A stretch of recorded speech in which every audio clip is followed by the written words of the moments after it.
Bienvenue dans Voix d'ailleurs, le podcast qui ouvre la voie vers d'autres mondes.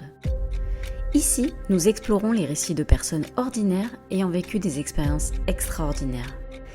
Des rencontres avec l'au-delà, des visions inexpliquées, des manifestations spectrales, des expériences hors normes. Chaque épisode vous invite à écouter les voix de ceux qui ont traversé les frontières du connu. Je suis Faustine et je vous accompagnerai à travers ces histoires où le mystère et l'invisible se rencontrent. Préparez-vous à découvrir des récits qui défient la logique et ouvrent la voie d'un ailleurs.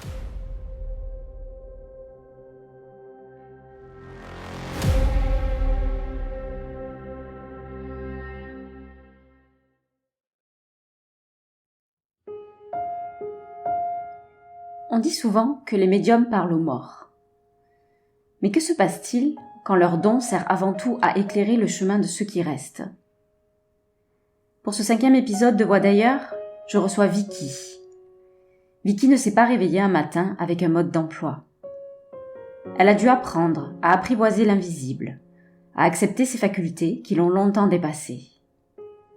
Aujourd'hui, elle se dit être une passeuse d'âme des vivants. Comment vit-on avec ce lien constant entre deux mondes ? Voici son parcours entre doute, révélation et acceptation. Bonne écoute.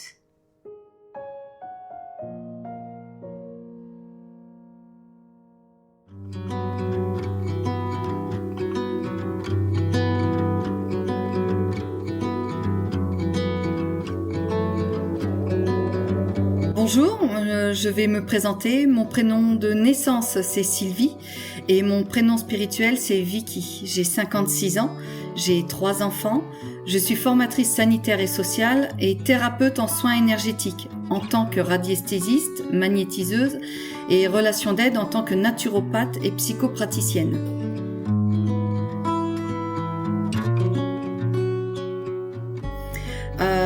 Alors, si je me présente en précisant 2 prénoms différents, c'est tout simplement parce que je porte le prénom que ma maman m'a donné à ma naissance, Sylvie, et celui que l'univers m'a soufflé. Alors ça peut paraître un petit peu bizarre, mais je suis comme un peu Obélix, je suis tombée dedans quand j'étais petite, et quand j'avais 12-13 ans à peu près, j'ai développé des capacités, et un jour j'étais en campagne avec mes parents, je me promenais, j'étais toute seule, j'allais caresser le cheval qui était dans la pâture pas très loin.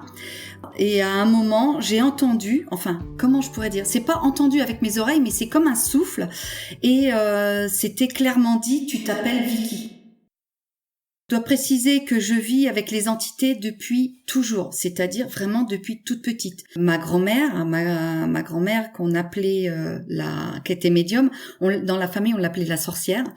Ma maman est née aussi avec des capacités, mais qui ne les a pas développées parce que elle était un petit peu pas en retrait, mais disons que ça l'effrayait un petit peu. Et ma grand-mère, elle entendait des choses, elle prévoyait des événements, quand elle entendait les sirènes dans ses oreilles, elle disait toujours que quelque chose allait arriver. Alors, et souvent, c'était dans le mille, quoi, ça arrivait tout le temps. Elle voyait aussi l'avenir, un petit peu dans tout, vous savez, quand on boit dans une canette quelque chose qui est effervescent, ça fait des petites bulles en haut du goulot, et elle disait toujours que c'était des visites inattendues ou des nouvelles qui venaient de loin, et à chaque fois ça tombait dedans. Pareil quand elle buvait un café ou des choses comme ça, elle savait, elle lisait dans les mares de café. On l'appelait la sorcière à cause de tout ça en fait.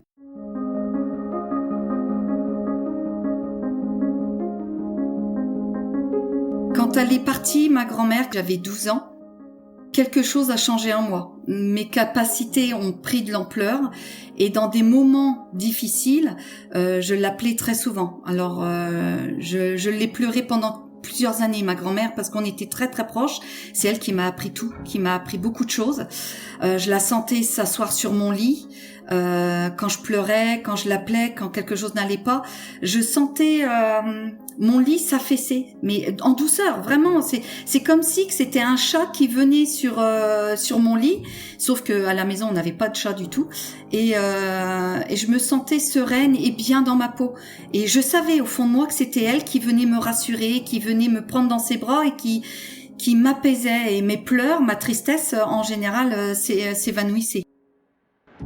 Plus tard, quand moi, à mon tour, quand je buvais mon café le matin avant d'aller au lycée, je tenais la tasse sur la table et comme tous les jeunes, on a un peu la tête un peu ailleurs, on se prépare pour aller au collège ou au lycée et je tenais toujours mon mug sur la table et mon mug, il partait, tout simplement. Il se déplaçait sur la table et au fond de moi, je savais que c'était ma grand-mère. Alors je disais bonjour ma mère et hop, la tasse revenait à sa place.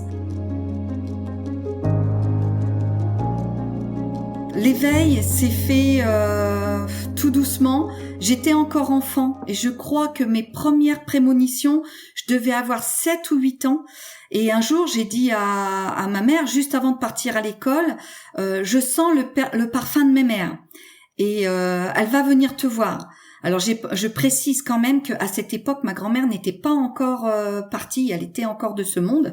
Et quand je suis rentrée de l'école le soir, ma mère m'a dit effectivement, ta grand-mère est venue me voir. Donc c'est vraiment les premières choses qui me sont venues. Ensuite, les ressentis se sont développés tout doucement.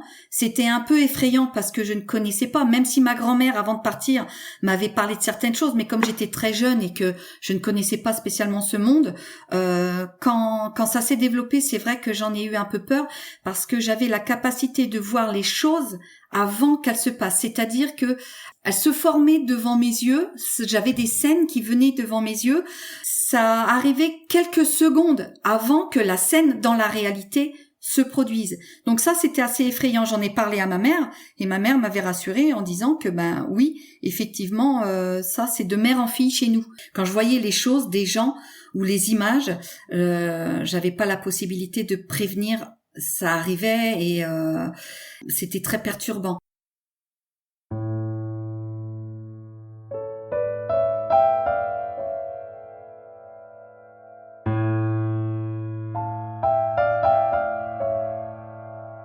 J'étais très maladroite et j'ai fait mes premières erreurs n'ayant pas de... Aujourd'hui, on a Internet, on a les réseaux pour nous guider. Donc, il est plus facile aujourd'hui de trouver une médium et de dire, voilà, je vis ça, qu'est-ce qui se passe? Et on peut être guidé. Moi, à mon époque, non. Dans les années 80, absolument pas. On fait des bêtises et quand j'étais ado, j'ai fait une lecture dans les lignes de la main à une jeune femme et j'ai fait l'erreur que je n'ai plus fait par la suite de lui dire que malheureusement, elle ne passerait pas la barre de ses 20 ans. Sauf que ces 20 ans, malheureusement, elle les avait la semaine d'après. Et donc, je lui ai fait très peur. Et ça a été une catastrophe. Et malheureusement, elle est décédée.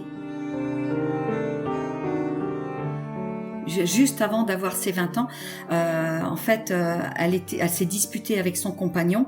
Et son compagnon était apparemment très violent. Et pour échapper à la violence de son compagnon, elle a ouvert la fenêtre et elle s'est défenestrée. Mais pour elle pensait sauter parce qu'elle était qu'au premier étage et elle pensait retomber, même quitte à se casser une jambe. Elle voulait échapper au coup, mais pas de chance, elle est tombée la tête la première et elle est partie.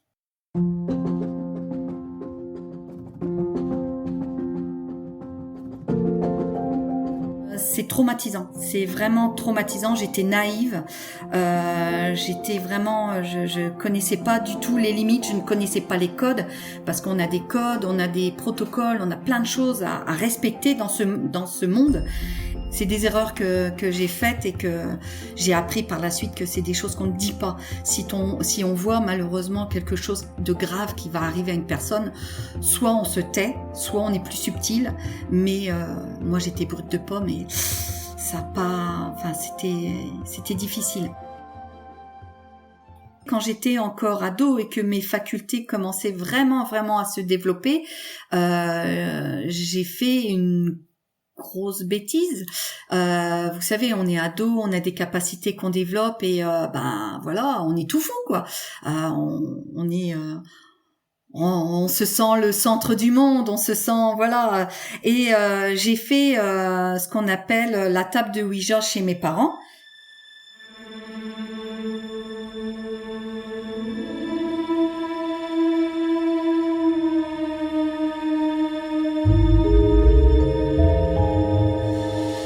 Mes parents n'étaient pas à la maison, ils travaillaient tous les deux et j'ai invité des amis à moi. Tout s'est très bien passé. Alors on a tendance à le diaboliser, mais non, absolument pas. Faut vraiment pas en avoir peur parce que la table de Ouija, comme le pendule ou n'importe quoi, comme support, c'est un outil. C'est qu'un outil, c'est qu'un bout de bois. Il a aucun maléfice, il est pas envoûté. Ça n'a rien à voir. On l'a diabolisé à cause des films, à cause des choses qui ont été mal vécues. Et ça, je peux le comprendre. Mais en fait, ils reçoivent l'énergie qu'on leur donne, tout simplement. Donc, si on est une personne qui ne respecte pas les règles et qui font qu'on rigole un peu, qu'on prend pas au sérieux, qu'on a bu un coup parce que c'est lors d'une soirée, puis qu'on se dit entre potes, ah tiens, on va faire ça.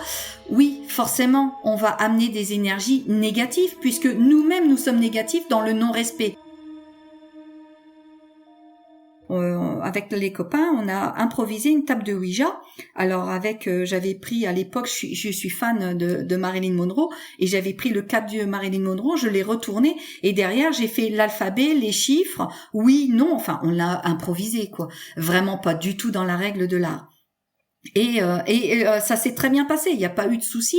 Alors on a pris un verre, on l'a retourné et on s'est concentré, on a dit bonjour, on était dans le respect. Par contre ça, on était dans le respect, on n'a pas rigolé, on a bien échangé. Alors on a eu un monsieur qui s'appelait Maurice D, il était anglais du 19e siècle, un monsieur assez noble et qui nous a expliqué plein de choses et c'était une découverte pour nous adolescents, c'était un truc énorme quoi, c'était génial.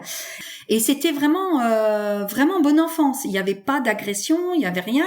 Quand ça a été fini, on a dit au revoir, on a retiré le verre, les copains sont partis et tout. Sauf que ce que je ne savais pas, c'est et à partir du moment où moi j'avais des capacités, j'avais des aptitudes, je n'avais pas à faire cette pratique sans convention, sans connaître.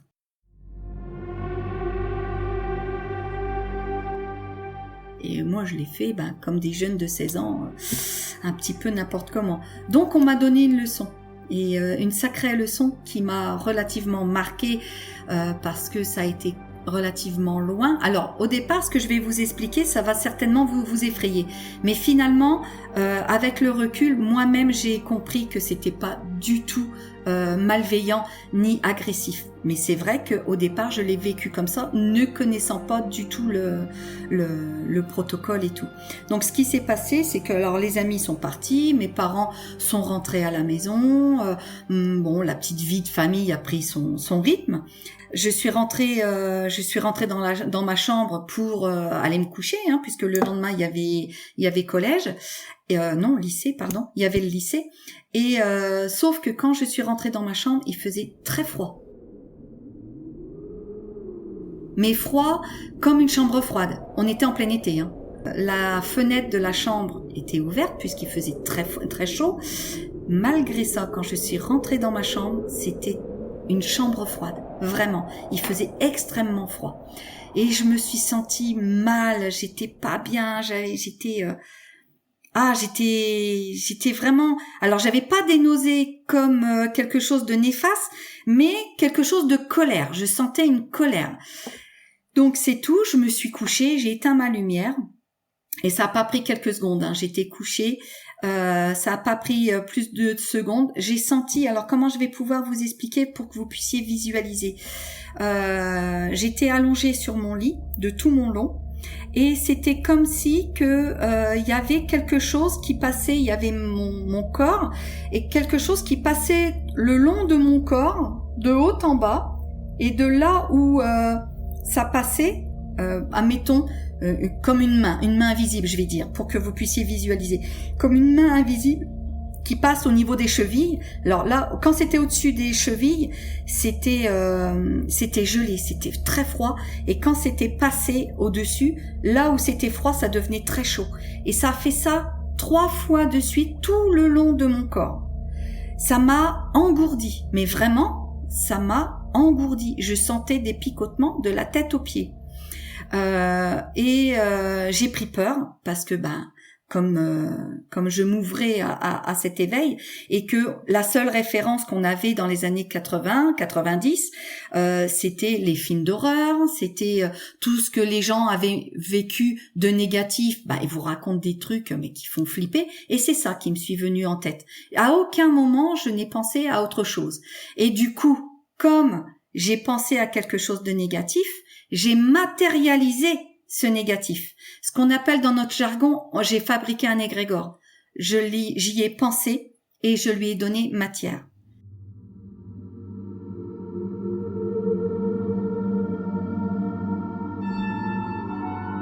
Et j'ai voulu crier, sauf que j'ai pas pu crier parce que j'ai senti comme une main invisible qui étouffait ma voix. J'ai pas pu. Mes mots ne sont pas sortis. J'ai pas pu crier. Et il y a un moment où j'ai vraiment senti quelque chose qui prenait mes deux mains et qu'on a mis mes mains en croix sur moi, sur ma poitrine. Et j'étais paralysée. Vraiment, j'étais complètement paralysée. Alors, ma maman, comme je vous ai dit tout au début, elle a aussi des capacités. Sauf que elle ne les a pas développées parce que justement à son époque, ça ne se faisait pas, ça ne se disait pas, c'était très tabou et c'était diabolisé. Donc, elle n'a absolument jamais développé ses capacités. Seulement, c'est pas parce qu'on ne les développe pas qu'ils ne se manifestent pas. Et quand ma mère, à son tour, a été se coucher, elle est passée dans le couloir pour aller se coucher et elle a eu un ressenti d'alerte au fond d'elle. Il y a quelque chose qui l'a alertée et comme si il fallait qu'elle vienne dans ma chambre. Et c'est ce qu'elle a fait. Elle a ouvert la porte de ma chambre. Et ça va vous paraître complètement incroyable, mais elle m'a vu me reposer sur mon lit. J'étais soulevée de quelques centimètres, mais elle m'a vu et en douceur, hein, j'ai pas été jetée ni rien, non, j'ai été posée en douceur. Et tout s'est réveillé en moi. J'ai repris conscience, enfin j'ai jamais perdu conscience, mais j'ai repris, je n'étais plus paralysée, j'ai repris mes mouvements et tout. Je suis sortie de la chambre et je n'ai pas pu remettre les pieds dans ma chambre pendant 15 jours. Ça a été impossible. J'ai vraiment eu peur, ça a vraiment été traumatisant et j'ai eu énormément de mal à retourner dans ma chambre. Par la suite, avec le temps, plus tard, j'ai rencontré une médium qui m'a expliqué que finalement, ce que j'avais vécu, c'était pas du tout quelque chose de négatif. C'était simplement une leçon que j'avais reçue de l'autre côté. Par les guides, par les anges, si vous préférez. C'était une leçon en disant attention, tu as des capacités, tu es en plein éveil, mais tu fais n'importe quoi. Donc en fait, ça n'était pas du tout dans l'agression. Ça n'était pas du tout pour me faire du mal, parce que à aucun moment je n'ai été agressée. Mais c'est vrai, j'y repense encore aujourd'hui. Hormis cette peur que j'ai fabriquée, c'est moi qui ai fabriqué cette peur. Mais si je n'avais pas fabriqué cette peur, à aucun moment je n'ai été agressée. Mes guides ou anges gardiens m'ont montré ce qui pouvait éventuellement arriver si je ne faisais pas attention. Parce que quand on touche ce domaine, il n'y a pas que le positif. Il y a aussi, comme je vous disais au début, des âmes qui sont perdues, qui ne savent pas qu'elles sont parties, qu'elles sont décédées, qui sont en colère, qui n'ont pas réglé certaines choses. Il y a des âmes qui sont encore attachées au matériel et qui refusent de partir. Et donc, du coup, ces âmes-là, elles se manifestent à nous. Alors, il n'y a pas besoin d'être médium plus, hein, parce que quand on vient au monde, nous sommes tous médiums. Le monde entier est médium. C'est seulement que notre mental prend le dessus à partir de 7, 8, 9 ans à peu près. Notre autonomie cognitive commence à prendre de l'ampleur et du coup on se fabrique des mondes et on commence à écouter tout et n'importe quoi dans notre entourage et du coup ça s'estompe. Combien de fois on a entendu des enfants dire maman j'ai un copain imaginaire, tout simplement. Le copain imaginaire, c'est pas grave en soi. On a des ressentis, on a des intuitions. Vous savez, quand on rencontre quelqu'un, on se dit oh non, cette personne-là je la ressens pas. C'est simplement votre médiumnité au fond de vous qui se manifeste. Elle sera toujours là, elle fait partie de vous. C'est seulement qu'on a tendance à l'oublier, c'est tout. On passe à autre chose et on est tellement cartésien. Et puis aussi, nous avons tous chacun nos croyances. Nous avons tous chacun, selon l'endroit où nous venons au monde, nous avons nos us et coutumes. Nous sommes peut-être 10 ou 15% à continuer à être dans cet éveil.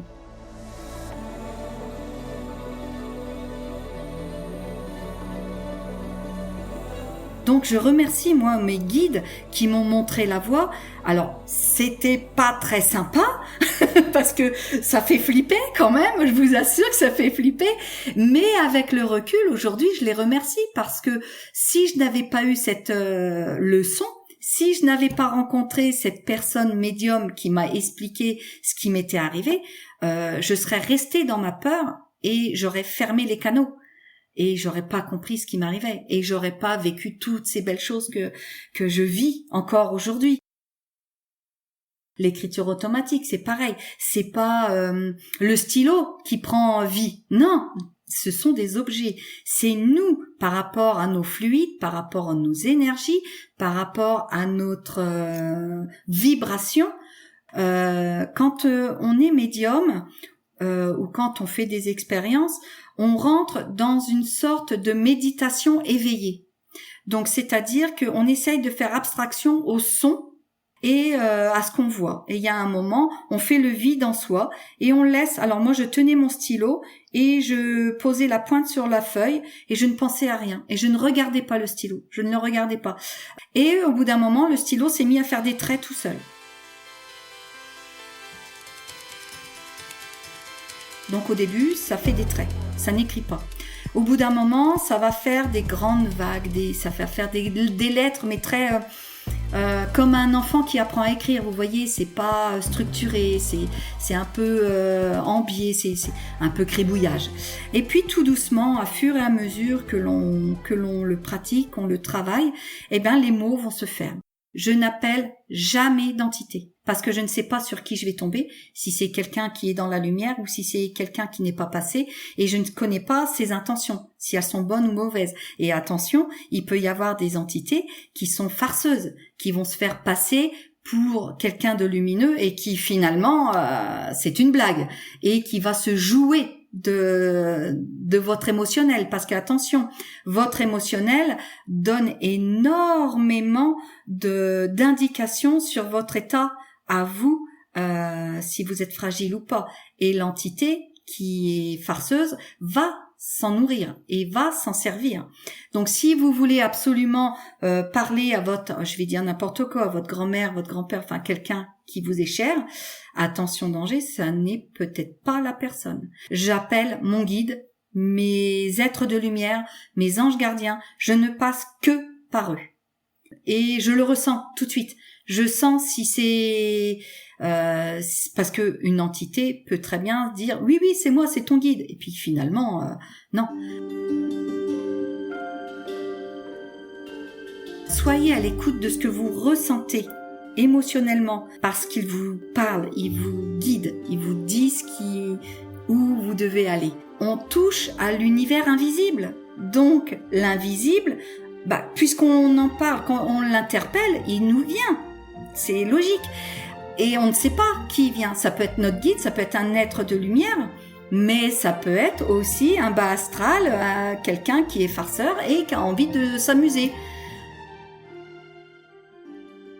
Mes facultés tout doucement se sont développées. J'ai communiqué de plus en plus avec les entités quand elles venaient à moi. Alors, je ne les appelle pas, mais quand on est avec des gens autour de nous qui viennent nous voir en disant est-ce que tu vois ma grand-mère, est-ce que tu vois un tel, j'appelle personne. J'ai dit non, je ne les vois pas, je ne les appelle pas. Mais comme eux en parlent, on ouvre un canal. Et du coup, c'est eux qui les font venir. Donc moi, par le biais de mon guide, je demande toujours à mon guide que si je dois recevoir un message, qu'il passe par son autorisation. Et si je reçois l'image ou les mots, c'est parce que mon guide et mes êtres de lumière ont autorisé l'entité à communiquer avec moi. Vous faites vos courses, vous êtes à la caisse, les entités sont là, ils sont partout, mais ils sont partout, tout le temps.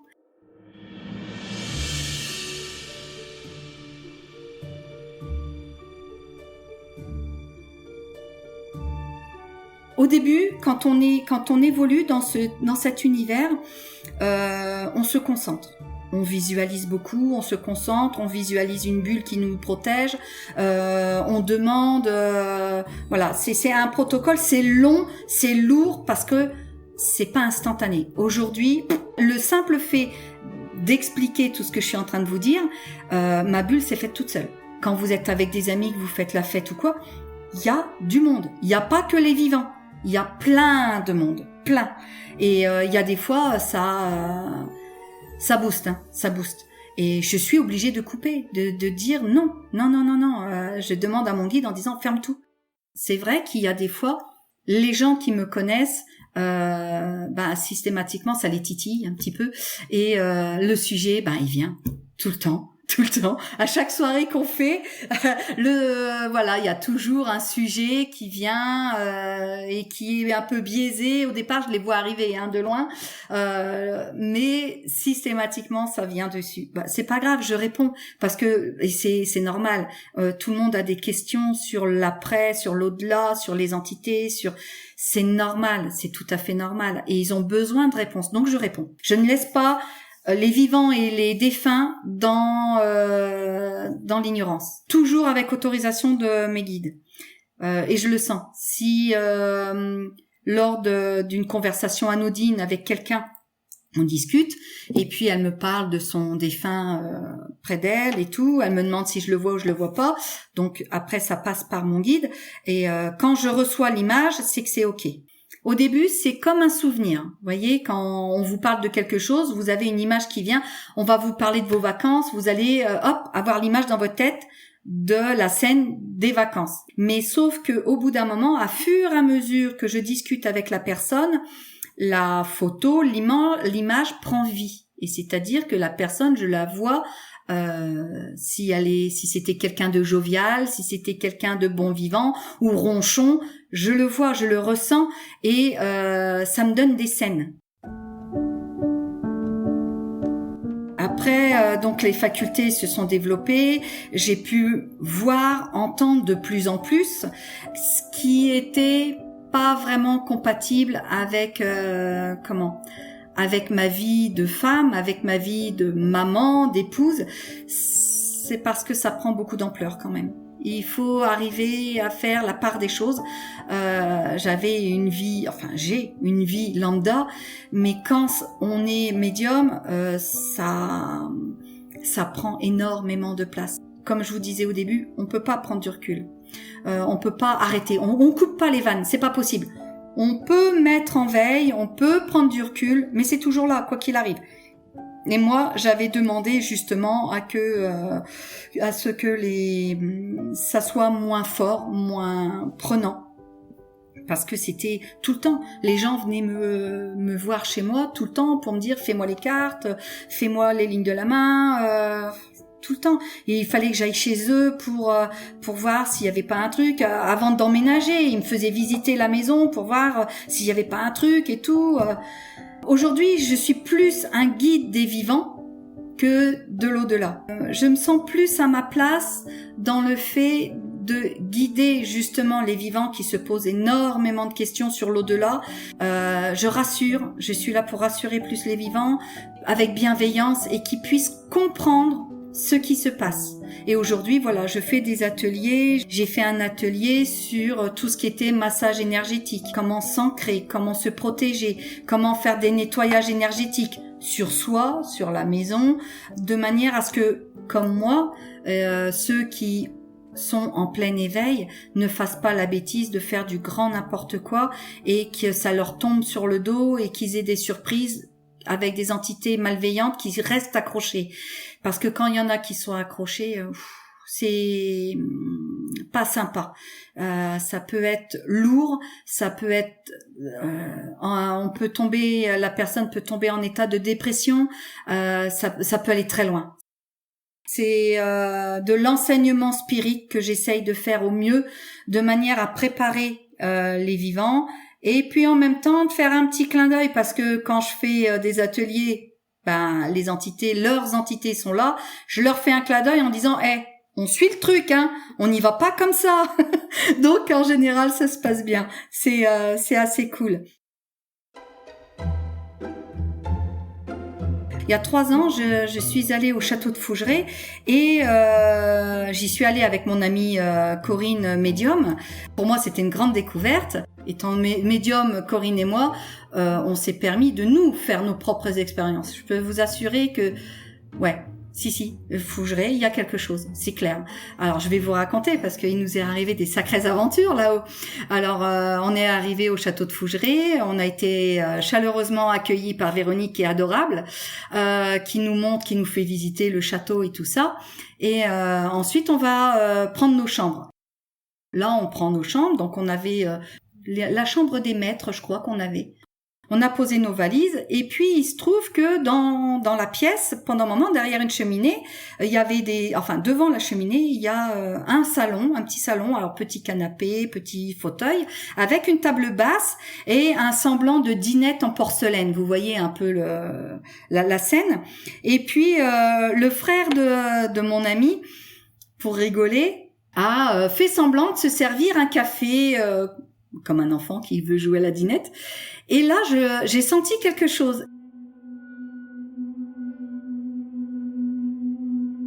Et je le regarde, je lui dis, t'es sûr d'être autorisé à toucher au matériel?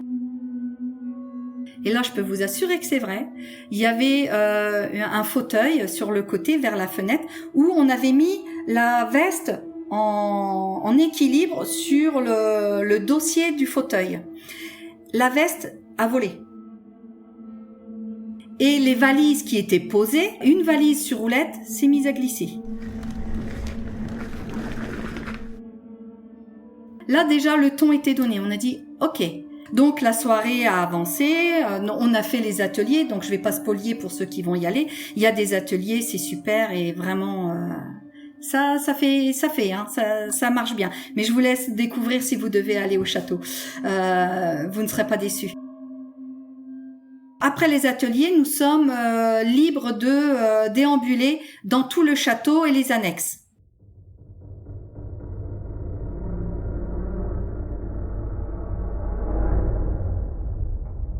Oui, il y a des choses, on entend des choses, on entend marcher, on entend des clochettes.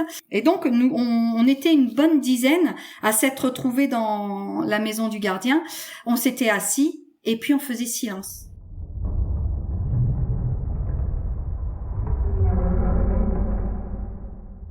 Et là, je peux vous assurer qu'on les entend. Enfin, on entend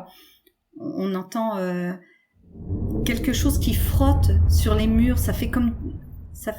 Je sais pas, j'ai pas le mot en fait. Ça fait feutrer, comme si qu'on frotte sur le mur. Ça fait feutrer. On sent des mains qui se posent sur nos épaules. Ça fait froid. Nos pods, ils étaient tout fous nos pods. Hein, ils étaient dans le rouge tout le temps. Le lendemain, on déjeune et tout ça, et ceux qui avaient pris qu'une nuit s'en vont. Sauf que nous, on avait pris 2 nuits, et on avait demandé l'autorisation à Véronique si on pouvait rester dans le château la journée pour voir. Et eux, par contre, l'équipe avec Véronique, ils sont partis se reposer et puis préparer le repas. Enfin bref, ils vaquaient à leurs occupations. Donc c'est pour ça que je tiens vraiment à préciser, l'équipe de Véronique n'était pas du tout avec nous. Comme nous avons des années d'expérience dans le paranormal et dans les expériences. Nous avons fait une séance de guéridon. Donc, on s'est mis dans une pièce. On était tous les 4 autour du guéridon. Et voilà, nous avons tout simplement laissé venir. On n'appelle personne, on a laissé venir. Et donc, on a eu différentes personnes. Alors, le guéridon s'est mis à basculer, s'est mis à danser, mais je vous assure que c'est un truc de fou. Il bascule, il se met sur ses pattes. Alors, le guéridon, il a trois pieds, hein. Et il bascule sur ses trois pieds, il se met à tourner. Et là où j'ai fait une découverte sur moi-même, c'est que j'ai fait 4 incorporations l'une derrière l'autre. Et ça a été une première pour moi. Je ne savais pas ce que c'était. Ça a été vraiment bizarre. Alors je connaissais parce que j'avais déjà entendu parler, oui. Sauf que je ne l'avais jamais vécu. Alors honnêtement, quand des fois j'avais des contacts avec des défunts, oui, je ressentais des choses qui m'enveloppaient. Voilà, ça m'enveloppait. Mais ça n'avait jamais pris possession. Ça m'enveloppait. C'est vrai que quand je faisais de la médiumnité avec des défunts, quand, admettons, la personne était partie d'un cancer de la gorge, quand je parlais au consultant, ma gorge se voilait. Alors je disais à la personne, est-ce qu'il y a eu un problème au niveau de la gorge? Est-ce que c'est une personne qui fumait beaucoup? Et puis ça racle, ça brûle, ça fait mal. Donc je ressens ce que le défunt a ressenti avant de partir. Et je sais de quoi il est parti. Mais ça, je savais que j'avais cette capacité-là. Par contre, ce jour-là, à Fougeray, en faisant le guéridon, je ne savais pas que j'allais faire des incorporations.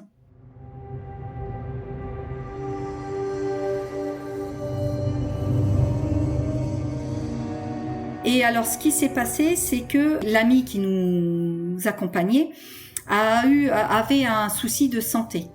Et il se trouve que l'entité qui communiquait avec nous au guéridon avait le même souci de santé que notre amie présente. Et elle nous l'a fait comprendre par un système d'alphabet et tout ça. Hein. Le guéridon s'est couché, c'est basculé quasi sur les jambes de notre amie. Et quelque chose m'a envahi. J'ai regardé mon amie, je lui ai dit, t'es malade. Et elle me dit, oui, j'ai eu des soucis, mais maintenant c'est fini. Et à ce moment-là, étant donné que le guéridon c'était trop long pour dire des phrases, pour dire ce qu'il y avait à dire, à ce moment-là, la personne qui voulait parler à notre amie présente est rentrée en moi. J'ai tourné ma tête vers mon ami. Alors, ceux qui étaient avec autour du guéridon, donc les trois amis qui étaient là, ils m'ont pas reconnu. Hein. C'était moi, mais mon visage avait apparemment changé, mes yeux avaient changé. Enfin bref, je vais pas vous faire peur, mais apparemment il y avait quelque chose qui avait changé dans ma personnalité. J'ai tourné la tête, j'ai regardé la jeune femme qui était à côté de moi et je lui ai dit avec une voix soufflée. C'était plus ma voix comme vous entendez là. C'était une voix soufflée qui lui a dit « Non, retourne voir le médecin, ça reprend. » Alors la pauvre, elle a commencé un petit peu à avoir peur et donc elle a dit « Oui, j'irai voir le médecin et tout. » Et quand elle a dit « Oui, j'irai voir le médecin », c'est parti. Et je suis redevenue moi. Mais ça faisait bizarre. Mais étant donné que la porte, le canal était ouvert sur de l'incorporation, vous pensez bien que les autres entités qui étaient présentes, elles se sont faufilées, elles en ont profité. Je suis médium, je gère le truc, elles se sont fait plaisir. Hein. Donc juste après, j'ai eu une dame d'un certain âge qui était complètement perdue et je me suis mise à pleurer et alors c'était pas ma voix, j'avais une voix plus âgée. Et je me suis mise à pleurer et je ressentais un abandon. Je ressentais un abandon au fond de moi et je pleurais et j'étais pas bien.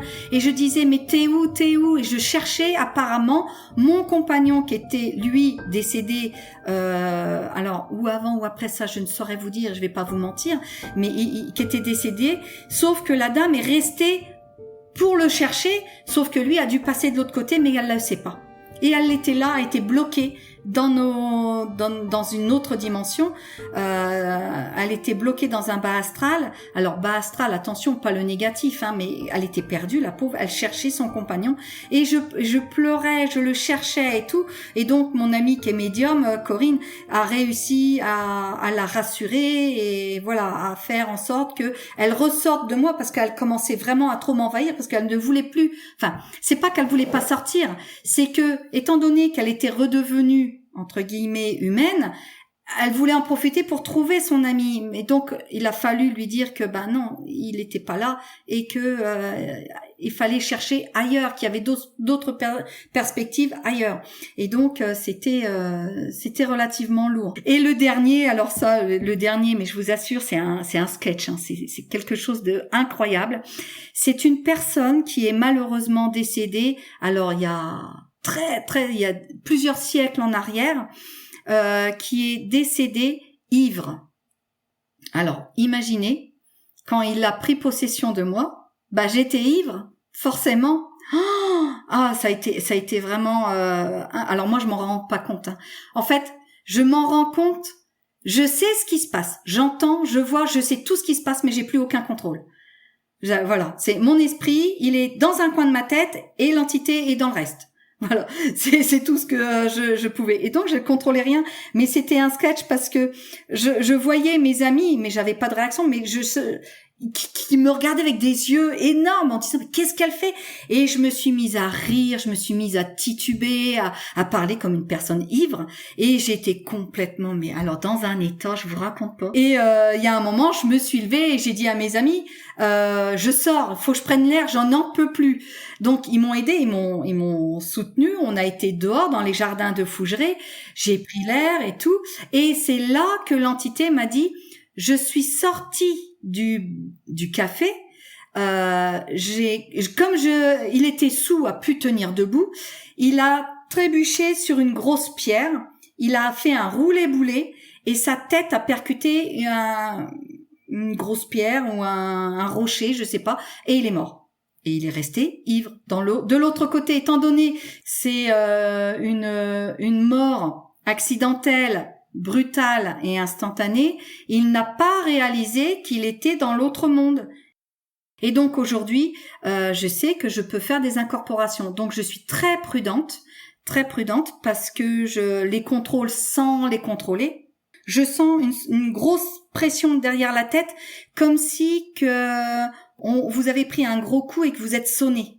Et après ça me prend le crâne et je suis vraiment pas bien et ça m'envahit. Après ça m'envahit. Donc là j'ai mon ami médium qui fait des incorporations, qui m'a expliqué que faire, comment, et voilà, pour essayer de gérer ça.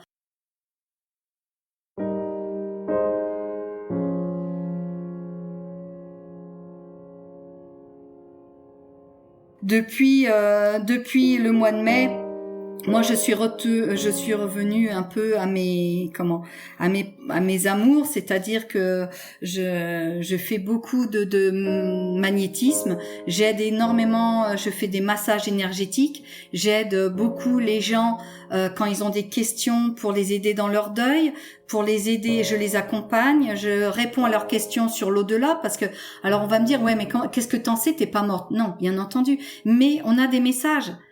C'est plus moi qui parle. Il y a un moment, quand j'explique les choses, on prend ma voix et mon guide prend ma voix et parle avec ma voix pour expliquer. Si on divergeait, ça tiendrait pas la route, mais on a tous même ceux qui font des EMI, on a tous le même discours. Donc ça se tient quelque part. Et puis on ne demande pas de croire. Faut s'écouter, écouter son corps, écoutez nos vibrations, et si vous saviez à quel point vos vibrations peuvent vous parler, vous crier tellement, il vous dit des choses qu'on est tellement dans notre monde, dans notre spirale de boulot, dodo, c'est horrible. Si on s'écoutait un tant soit peu, vous imaginez pas à quel point il y a de belles choses qui nous ont dites de nos guides. Et voilà, donc moi j'essaye d'ouvrir l'éveil, de montrer une voie avec mes ateliers auprès des personnes, que ce soit sur l'au-delà, que ce soit sur les bobos qu'ils ont au niveau des os, au niveau des problèmes musculaires, courbatures, liés à l'âge aussi, mais il faut pas croire. Tous les mots MOTS que l'on dit pas, se transforment en mots MAUX dans le corps. Si vous avez des souffrances, posez-vous la question, est-ce qu'il n'y a pas quelque chose à régler, à dire, à ouvrir les yeux sur des choses que vous enterrez, que vous êtes dans le déni.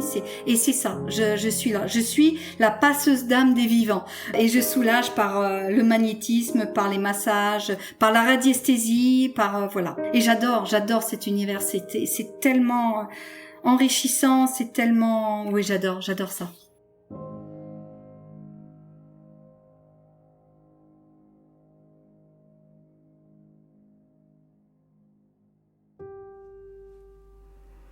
Merci d'avoir écouté cet épisode de Voix d'ailleurs. Si ce récit vous a intrigué, ému ou fait frissonner, n'oubliez pas de vous abonner sur votre plateforme d'écoute préférée et de laisser un avis. Cela nous aide à faire découvrir ces histoires uniques au plus grand nombre.